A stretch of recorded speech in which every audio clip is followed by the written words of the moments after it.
Okay, let's review systems of inequalities. These are basically just going to be lines where all the points to the solution are either shaded above or below the line.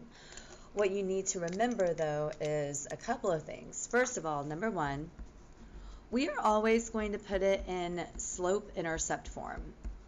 And remember, slope-intercept form is where it equals y.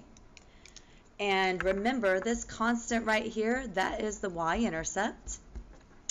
And of course, the letter in front of x, that's the slope. So here's how you graph a line, just a little short review. Your y-intercept, just kind of think of like where your car is parked. So we're going to call this a parked car. And then your slope is like your map app in your phone or your GPS. So it tells you where to go. So what we're going to do is we're going to start with number one. However, number one is not set to y equals. So we're going to have to do some work for this top equation right here, x minus 2y, and that's going to be less than a 6. So what we're going to do is we are going to switch places with negative 2x and positive 6. So the 6 is going to be negative here. And then your 2y is now going to be positive. Remember, it's very important for your y value to be positive. And my y value is not isolated yet, so I can divide everything by a 2. We're not solving any complicated algebra 2 problems, so just dividing by 2 is going to be great. You don't have to worry about multiplying by the reciprocal or anything like that. All right, that one's good to go. And then this bottom equation here, that's also good to go. So we're about ready to graph. One more thing I want to tell you, just a reminder.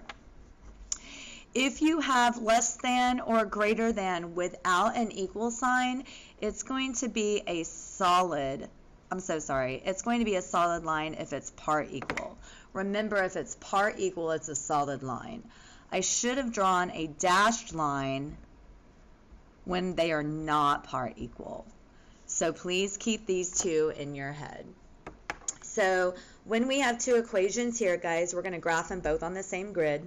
Let me go ahead and graph this guy first. Remember, my car is parked. My parked car is on the y-axis. So this is like the parking lot. So I have a parked car at the negative 3. So that's always where I start. And remember, this tells me how to go.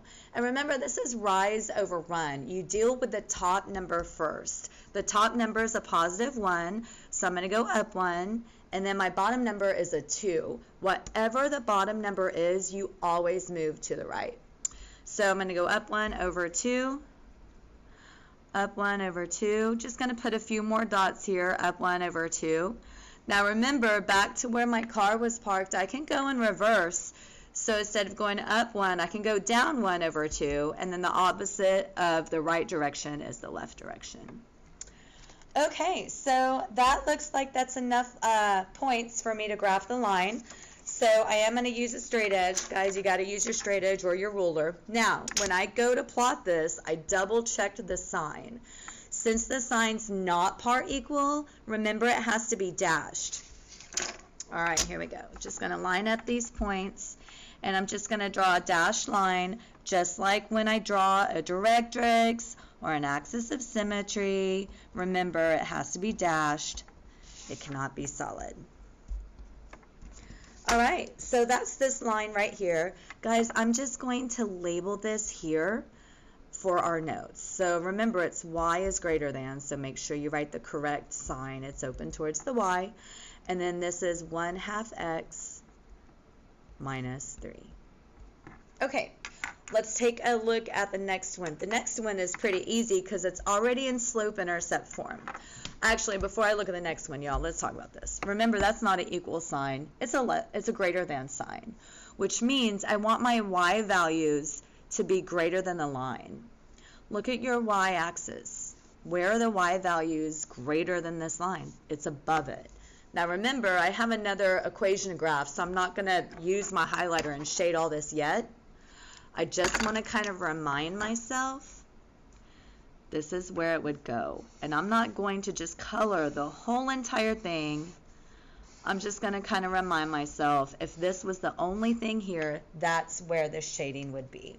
But remember, it's not the only thing that was there.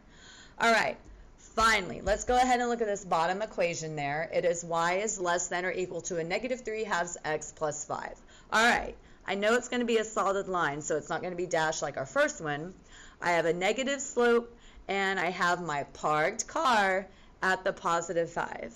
So remember, we start with the b, which is the y-intercept, which is your parked car, going up to the positive 5 and drawing a dot. And then from here, my GPS is my slope. It's going to tell me how to navigate. Now remember, since that negative sign is there, you are not going up, you are going down. So the top number is 3. We're going to go down 3 places, but the bottom number is always to the right. So down 3, 1, 2, 3, and then to the right 2. I'm going to put a few more dots here. Down 3, 1, 2, 3, over 2. Oh, it happens to land on a dot that's already there, which is okay. I'm going to actually go in reverse.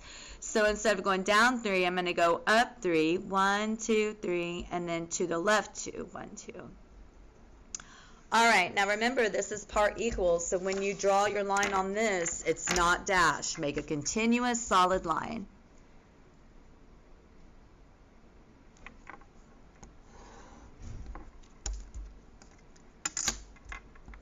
Okay, and then I'll just write it down here so we can kind of follow. Actually, I'm going to write my equation at the top here. When you do your practice, guys, you don't have to write the equations like I am. I'm just showing this for your notes. That's all. Okay, so now let's analyze the graph that we just drew with our car parked at the 5. Now remember, you want your y's to be less than the line. See how the sign is pointing in the other direction. So if it's less than, this is where the y values are lower, down below the line. So I would just shade this way. And now the solutions are right here, guys. So what I'm going to do is, I'm lucky I have three highlighters. If you have 3 highlighters, that would be awesome. Now I'm not shading this whole entire thing purple. I'm just going to kind of trace the shape of where the solutions are that are true. So let's talk about true solutions here. Let's look at some questions. Is 1, 1 a solution? So positive 1, up 1. Absolutely, it is a solution because it's in this shaded part that we just outlined, what I outlined in purple. So I'm going to write yes. Is 4, 2 a solution? Here's 4 and up 2. No, it is not a solution. It's part of some shading for that line, but remember, it has to overlap both of them. So no, 4, 2 is not a solution.